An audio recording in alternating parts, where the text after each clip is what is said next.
David has been living among the Philistines for many years. Now, how was he able to stay there safely, even though he was a well-known warrior, most famous for killing the Philistine hero Goliath? Why would they give him a home? Well, because he managed to persuade the king of Gath that he had turned against the Israelites. Now that is fantastic news, thinks the king of Gath, King Achish.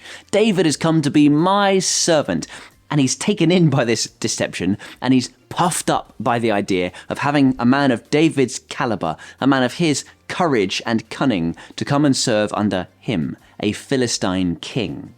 Now, to really sell the illusion, David has been paying tribute to this Philistine king. He gives him a whole load of resources that he claims he has stolen from Israelites when fighting against them, but he's actually stolen them from Canaanites. And in exchange, the king of Gath gives David and his men their own town to live in Ziklag, where they can be safe.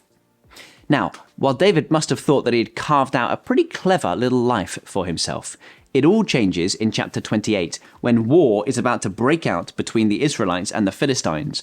And Achish understandably says, "David, you'll be my personal bodyguard against the Israelites."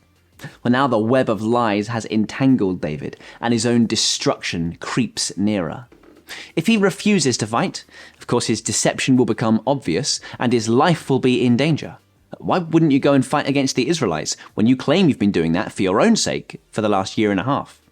But the other option, if he does now go to war against the Israelites on behalf of the Philistines, not only will he be attacking the very people God has called him to defend, but he will no doubt forfeit his entire future.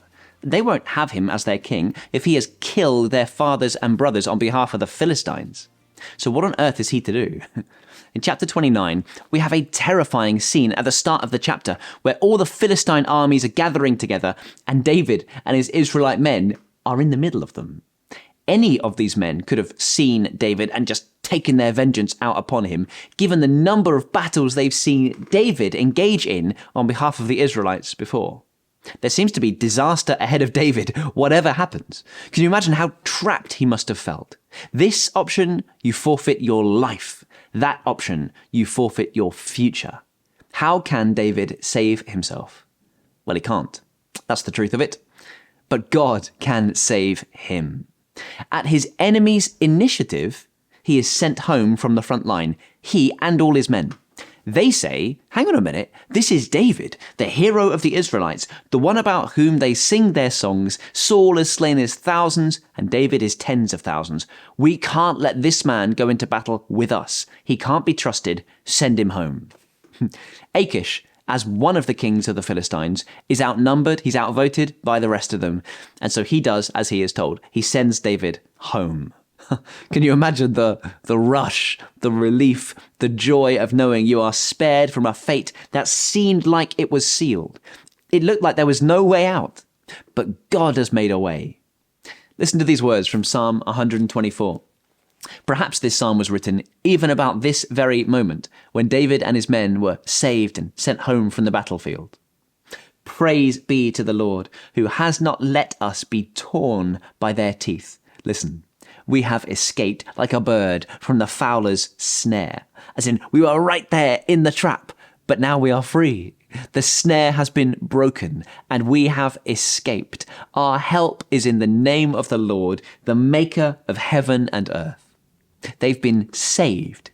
And let's make this much clear. They've been saved not by their strength, but by God's sovereignty.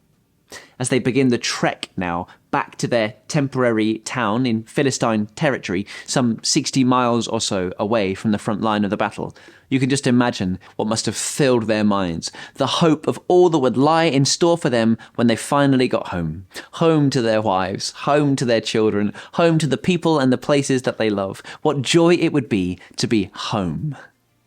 Sometimes in life we find ourselves in seemingly impossible situations. It looks like disaster whichever way we turn. And yet, I reckon if you think about it, you could find a dozen stories in the Bible where the same thing could be said. It looks like disaster either direction, and yet God makes a way. The greatest danger and disaster that any of us face, the most serious situation we find ourselves in, is one that we cannot extract ourselves from by our own strength, just like David here. Here's the situation. How can God save us and still be just? How can God save sinful people and still punish sin? If his love lets us off, he's not a God of justice and fairness at all. If his justice and fairness demands our punishment, then there is no future for us at all.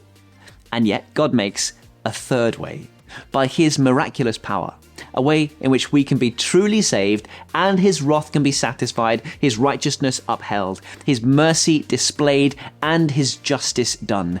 Jesus dies on the cross for our sins. The solution, in some ways, is so beautifully elegant that none of us would have seen it coming. We were in a situation that we could not get ourselves out of. And so thanks be to God. Our help is in the name of the Lord, the maker of heaven and earth. We have escaped like a bird from the fowler's snare.